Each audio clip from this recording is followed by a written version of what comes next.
Hello students, myself Shubham Goswami and welcome back to my channel Shubham lecturer. Student, आज का ये video उन सभी स्टूडेंट्स के लिए इंपॉर्टेंट है जो 12th में है और जिनको बोर्ड एग्जाम देना है, क्योंकि इस वीडियो में मैं आपको क्लास 12 हिंदी के 25 मोस्ट इंपॉर्टेंट बहुविकल्पीय प्रश्नों को बताने वाला हूं जो कि इस बार आपके बोर्ड एग्जाम में पूछे जा सकते हैं।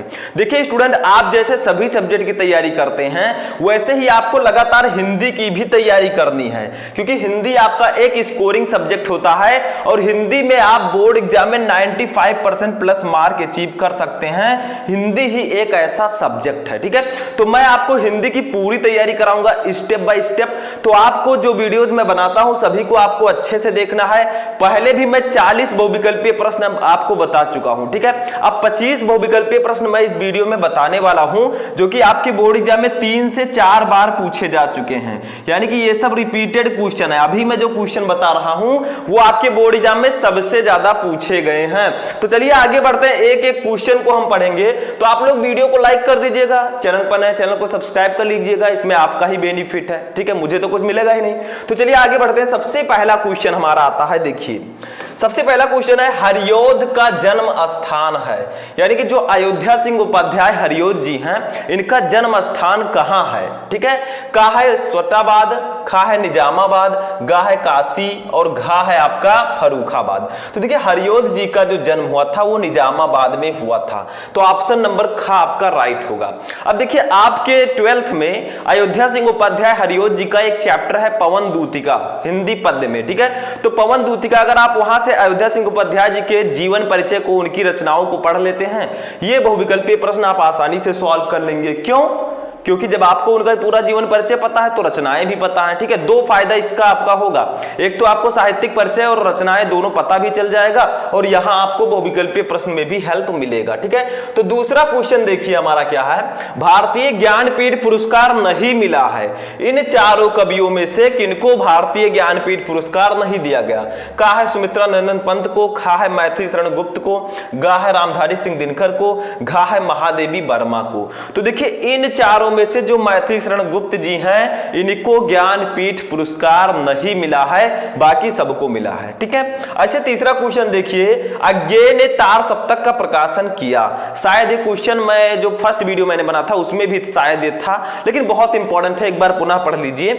का है सन 1947 में, खा है सन 1943 में, गा है सन 1950 में और घा है सन 1931 में। तो अज्ञेय जी ने तार सप्तक का प्रकाशन सन 1943 में किया। मैंने ट्रिक भी आपको बताया था कि ता और रा मतलब तार और 43 में क्या आता है, ता और रा आता है। तो आप समझ सकते हैं कि तार सप्तक का प्रकाशन 43 में हुआ, ठीक है।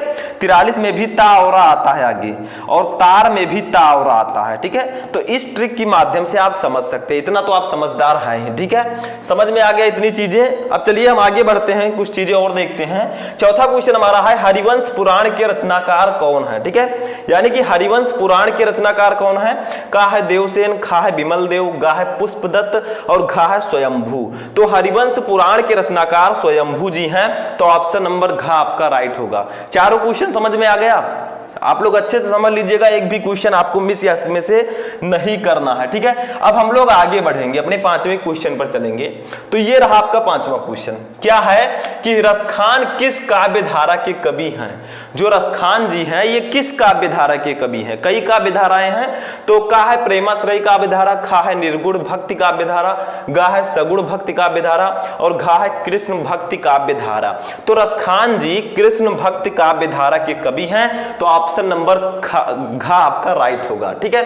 ऐसे 6 नंबर देखिए, विनय पत्रिका किस भाषा की कृति है। यानी कि जो विनय पत्रिका है वो किस भाषा में लिखी गई है, बताइए। बहुत ही सिंपल है, तुलसीदास जी ने लिखा है। देखिए का है अवधी, खा है ब्रज भाषा, गा है खड़ी बोली, घा है भोजपुरी। तो विनय पत्रिका जो है ये ब्रज भाषा में लिखी गई है, तो खा वाला ऑप्शन आपका राइट होगा। समझ में आ रहा है, एक एक क्वेश्चन आपको समझना है, क्योंकि आपको बोर्ड एग्जाम में हिंदी में 95% लाना है। मेरा टारगेट है, अगर आप लोग मेरे टारगेट से चलेंगे 95% कोई रोक नहीं पाएगा, ठीक है। लेकिन आपको अपनी तैयारी अच्छे से करनी है, सब आपके ऊपर डिपेंड है। मैं तो पढ़ाता हूं, आप अगर अच्छे से पढ़ेंगे तो आपका नंबर बढ़िया आएगा। अच्छा, 7वां क्वेश्चन देखिए, निम्नलिखित कवियों में से छायावादी कवि हैं, इनमें से कौन से कवि छायावादी युग के हैं? का है जयशंकर प्रसाद, खा है बिहारी, गा है नागार्जुन, घा है जगन्नाथ दास रत्नाकर। तो जयशंकर प्रसाद जी छायावादी युग के कवि हैं। अब इनकी रचनाओं को दे दिया जाए और आपसे पूछा जाए ये किस युग की रचनाएं हैं, तो भी आपको छायावादी युग की रचनाएं वहां पर टिक करनी है, ठीक है। 8वां देखिए, प्रकृति का सुकुमार कवि किसको कहा गया है? बताइए, प्रकृति का सुकुमार कवि किसे कहा गया है? बहुत ही सिंपल है, आपको पता होगा। का है रामधारी सिंह दिनकर, खा है जयशंकर प्रसाद, गा है सुमित्रा नंदन पंत, घा है महादेवी वर्मा। तो सुमित्रा नंदन पंत जी को प्रकृति का सुकुमार कवि कहा जाता है, ठीक है। समझ में आ गया? तो ये क्वेश्चन भी आप लोग समझ लीजिए, सबका आंसर, ठीक है। आगे अब हम बढ़ते हैं, नेक्स्ट क्वेश्चन पर चलते हैं। अब आता है हमारा 9 नंबर क्वेश्चन, ठीक है। कौन सा क्वेश्चन? 9 number question. देखिए, कामायनी और झरना किस युग की रचनाएं हैं? देखिए, मैंने अभी आपको बताया कि जयशंकर प्रसाद जी की रचनाएं दे दी जाएंगी और आपसे कहा जाएगा ये किस युग की हैं। तो बताइए, जयशंकर प्रसाद जी किस युग के कवि हैं? छायावादी युग के। तो राइट आंसर क्या होगा? छायावादी युग। तो ऐसी चीजें आपको समझनी है। कवि, अगर आप कवि का जीवन परिचय याद कर रहे हैं, उनको जानते हैं कि किस युग के हैं वो, तो उनकी रचनाएं भी उसी युग की होंगी। तो सिंपल है, ठीक है। ऐसे 10 नंबर देखिए, प्रयोगवाद के प्रवर्तक हैं। प्रयोगवाद के प्रवर्तक के नाम से कौन जाने जाते हैं? बताइए। का है अज्ञेय, खा है दिनकर, गा है निराला, घा है धूमिल। तो अज्ञेय जी को प्रयोगवाद के प्रवर्तक के रूप में जाना जाता है। इनका पूरा नाम है सच्चिदानंद वात्स्यायन हीरानंद अज्ञेय, ठीक है। तो ये का वाला ऑप्शन आपका राइट होगा। ऐसे 11 नंबर देखिए, कबीर के दोहों को किस नाम से जाना जाता है? बताइए। जो कबीरदास जी के दोहे हैं उनको किस नाम से जाना जाता है? का है दूहा, खा है सबद, गा है सारखी और घा है पद, ठीक है। तो बताइए किस नाम से जाना जाता है? तो यहाँ पर थोड़ा सा मिसप्रिंट है, वो आपको समझना है। यहां पर ये साखी रहेगा, ठीक है, ये रा नहीं रहेगा, सिर्फ साखी रहेगा, क्योंकि कबीरदास के दोहों को हम साखी के नाम से जानते हैं, ठीक है। तो ऑप्शन नंबर ग आपका राइट होगा। इस प्रकार से लिख लीजिएगा, ठीक है। तो कबीर के दोहों को साखी के नाम से जाना जाता है, ठीक है। आपने पढ़ा होगा आगे, तो समझ लीजिएगा। अब देखिए 12 नंबर है, साकेत की नायिका है। साकेत एक बहुत ही बड़ा महाकाव्य है मैथिली शरण गुप्त जी का। इसकी नायिका कौन है? इसकी हीरोइन कौन है? बताइए। कोई भी पूछे साकेत किसकी रचना है? मैथिली शरण गुप्त जी की, बहुत ही महत्वपूर्ण है, ठीक है। का है यशोधरा, खा है उर्मिला, गा है राधा, घा है द्रौपदी। तो साकेत की जो नायिका है वो उर्मिला है। तो एक खा वाला ऑप्शन आपका राइट होगा, ठीक है। समझ में आ गया? चलिए नेक्स्ट क्वेश्चन अब हम देखते हैं। इतना क्वेश्चन आप लोग समझ लीजिए, सभी इंपॉर्टेंट है, एक को आपको नोट करते हुए चलना है, ठीक है। अब आते हैं अपने नेक्स्ट क्वेश्चन की ओर। देखिए क्या है, चंद्रवरदाई की रचना है। इनमें से कौन सी रचना चंद्रवरदाई की है? बताइए आप लोग। का है पृथ्वीराज रासो, खा है कुमार रासो, गा है राउरवेल, घा है जय मयंक जस चंद्रमा, ठीक है। तो चंद्रवरदाई की रचना है पृथ्वीराज रासो। इन रचनाओं में से जो पृथ्वीराज रासो है ये चंद्रवरदाई जी की रचना है, याद रखिएगा, ठीक है। आगे देखिए, विद्यापति कवि हैं। विद्यापति जो है ये किस काल के कवि हैं? बताइए किस काल के कवि हैं? का है भक्ति काल, खा है रीतिकाल, गा है आदिकाल, घा है आधुनिक काल। तो विद्यापति जो है ये आदिकाल के कवि हैं। तो ऑप्शन नंबर गा आपका राइट होगा। बहुत ही महत्वपूर्ण है, विद्यापति ये सब आदिकाल के कवि हैं, ठीक है। 15 नंबर देखिए, प्रेम माधुरी के रचयिता कौन है? बताइए। प्रेम माधुरी किसको किसको याद है? हाई स्कूल में आपने पढ़ा होगा। का है प्रताप नारायण मिश्र, खा है बालकृष्ण भट्ट, गा है लाला श्रीनिवास दास, घा है भारतेंदु हरिश्चंद्र। तो प्रेम माधुरी जो है वो भारतेंदु हरिश्चंद्र जी की रचना है, ठीक है। तो ये आपका ऑप्शन नंबर घा राइट होगा। आगे देखिए, हमारा जो 16 नंबर क्वेश्चन आता है क्या है, जयशंकर प्रसाद कृत कामायनी किस प्रकार का काव्य है? यानी कि जो जयशंकर प्रसाद जी की कामायनी रचना है ये किस प्रकार का काव्य है? का है खंड काव्य, खा है महाकाव्य, गा है मुक्तक काव्य, घा है इनमें से कोई नहीं। तो जयशंकर प्रसाद जी की जो कृति है, ठीक है, इसको इरेज कर देते हैं तब आपको समझाते हैं, ठीक है। तो जयशंकर प्रसाद जी की जो कृति है वो है महाकाव्य। तो ऑप्शन नंबर खा आपका राइट होगा। तो ऐसे ही आपको इंपॉर्टेंट क्वेश्चन समझने हैं। एक एक क्वेश्चन बहुत ही ज्यादा इंपॉर्टेंट है, सभी को आपको समझते हुए चलना है, ठीक है। तो इतने क्वेश्चन समझ में आ गए आप लोगों को, इसको भी समझ लीजिए। आगे बढ़ते हैं, अब हम अपने नेक्स्ट क्वेश्चन की ओर चलते हैं। देखिए हमारा नेक्स्ट क्वेश्चन है, ये भी मोस्ट इंपॉर्टेंट क्वेश्चन है। देखिए अज्ञेय जी को निम्नलिखित में से किस वाद का प्रतीक माना जाता है? किस वाद का प्रतीक माना जाता है अज्ञेय जी को? तो मैंने अभी आपको बताया था, बताइए कौन सा वाद है? का है छायावाद, गा है प्रगतिवाद, खा है प्रगतिवाद, गा है हालावाद, घा है प्रयोगवाद। तो अज्ञेय जी को प्रयोगवाद का प्रतीक माना जाता है, तो घा वाला ऑप्शन आपका राइट होगा। ठीक है, तो ये आपका ऑप्शन राइट होगा। चलिए नेक्स्ट क्वेश्चन देखते हैं, 3 नंबर। रामधारी सिंह दिनकर द्वारा रचित ग्रंथ है, इनमें से कौन सी ग्रंथ रामधारी सिंह दिनकर द्वारा रची गई है? बताइए कौन सी ग्रंथ है रामधारी सिंह दिनकर की? बहुत ही इजी है।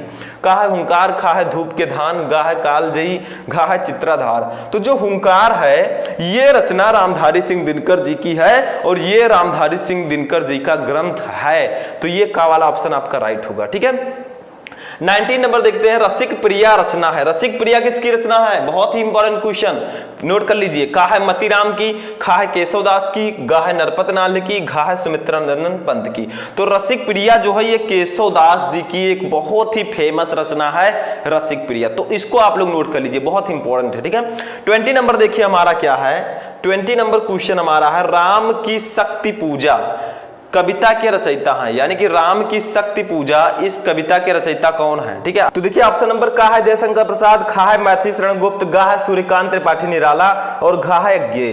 तो राम की शक्ति पूजा जो है ये सूर्यकांत त्रिपाठी निराला जी की रचना है, एक बहुत ही फेमस रचना है। ठीक है, तो ऑप्शन नंबर गा आपका राइट होगा। चलिए आगे बढ़ते हैं, इतने क्वेश्चन आपको समझ में आ चुके होंगे।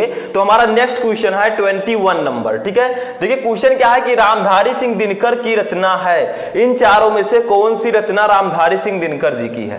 का है पृथ्वीपुत्र, खा है परशुराम की प्रतीक्षा, गा है ऐसा कोई घर आपने देखा है और घा है स्वर्ण किरण। तो देखिए परशुराम की प्रतीक्षा जो है ये रामधारी सिंह दिनकर जी की एक बहुत ही प्रसिद्ध रचना है, तो ये खा वाला ऑप्शन आपका राइट होगा। ठीक है, ये पृथ्वीपुत्र किसकी रचना है? ये वासुदेव शरण अग्रवाल जी की रचना है। ठीक है, तो ये क्वेश्चन भी आ सकता है। 22 नंबर देखिए, प्रिय प्रवास काव्य कृति का प्रमुख रस क्या है? यानी कि जो प्रिय प्रवास काव्य कृति है जिसके कवि हैं मैथिली शरण गुप्त जी, ऐसा क्वेश्चन भी आ सकता है कि प्रिय प्रवास काव्य कृति के रचयिता कौन है? तो आपको कहना है मैथिली शरण गुप्त जी। ठीक है, इसी में क्वेश्चन घुमा फिराकर पूछा जा सकता है। तो प्रिय प्रवास काव्य कृति का मुख्य रस क्या है? का है संयोग श्रृंगार, खा है करुण रस, गा है वियोग श्रृंगार, घा है शांत रस। तो इसका जो रस है वो है वियोग श्रृंगार, इसमें वियोग के बारे में बताया गया है। ठीक है, वियोग और संयोग ये सब जो है श्रृंगार रस के जो है प्रकार है। ठीक है, तो वियोग श्रृंगार जो है इसका प्रमुख रस ही है।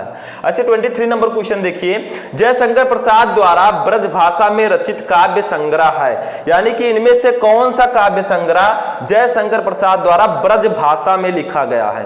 का है चित्राधार, खा है कामायनी, गा है लहर, घा है आंसू। तो जो चित्राधार है ये जयशंकर प्रसाद जी द्वारा ब्रज भाषा में लिखा गया काव्य संग्रह है। ठीक है, तो ऑप्शन नंबर का आपका राइट होगा। फिर 24 नंबर क्वेश्चन देखिए, हिंदी साहित्य के किस काल को श्रृंगार काल कहा जाता है? यानी कि हिंदी साहित्य का कौन सा काल है जिसको हम श्रृंगार काल कहते हैं? जैसे हिंदी साहित्य के किस काल को हम स्वर्ण युग कहते हैं, ये क्वेश्चन भी आता है। तो भक्ति काल को हम स्वर्ण युग कहते हैं। ठीक है, ये क्वेश्चन भी नोट कर लीजिएगा। लेकिन यहां पर बताया गया कि हिंदी साहित्य के किस काल को श्रृंगार काल कहा जाता है? का है आदिकाल, खा है भक्ति काल, गा है रीतिकाल, घा है आधुनिक काल। तो हिंदी साहित्य के रीतिकाल को श्रृंगार काल के नाम से भी जाना जाता है, तो गा वाला ऑप्शन आपका राइट होगा। ठीक है, समझ में आ गया? इतना क्वेश्चन समझ में आया। चलिए नेक्स्ट क्वेश्चन देखते हैं, हमारा लास्ट क्वेश्चन जो 25 नंबर है। ठीक है, क्वेश्चन क्या है कि अयोध्या सिंह उपाध्याय हरियोध किस युग के कवि हैं? देखिए आपके हिंदी पद्य में अयोध्या सिंह उपाध्याय हरियोध जी का जो चैप्टर है पवन दूतिका, ठीक है, उसको आप पढ़िए, उनके जीवन परिचय, साहित्यिक परिचय, उनकी रचनाओं को पढ़िए, ये सब क्वेश्चन आप आसानी से सॉल्व कर लेंगे। ठीक है, कोई प्रॉब्लम आपको नहीं होगी। तो अयोध्या सिंह उपाध्याय हरियोध किस युग की रचना है? का है भारतेंद्र युग, खा है प्रगतिवाद, गा है द्विवेदी युग, घा है छायावाद युग। तो ये द्विवेदी युग के कवि हैं। तो अयोध्या सिंह उपाध्याय जी द्विवेदी युग के कवि हैं, तो ऑप्शन नंबर ग आपका राइट होगा। ठीक है, तो यहां पर आपका 25 क्वेश्चन फिनिश होता है। ठीक है, 25 क्वेश्चन मैंने आपको इस वीडियो में बताया। आई होप कि आपको हिंदी के ये 25 क्वेश्चन आपको अच्छे से समझ में आ चुके होंगे। ठीक है, तो इससे पहले मैंने आपको 40 क्वेश्चन एक वीडियो में बताया था, उसको भी आप लोगों को पढ़ लेना, क्योंकि वो भी बहुत ही ज्यादा इंपॉर्टेंट वीडियो था। ठीक है, और बहुत ही ज्यादा इंपॉर्टेंट वो क्वेश्चन थे। तो इन क्वेश्चंस को आपको नोट कर लेना है, क्योंकि बोर्ड एग्जाम की दृष्टि से बहुत ही ज्यादा इंपॉर्टेंट हैं। तो चलिए मिलते हैं किसी नेक्स्ट वीडियो में नेक्स्ट टॉपिक के साथ, तब तक के लिए जय हिंद।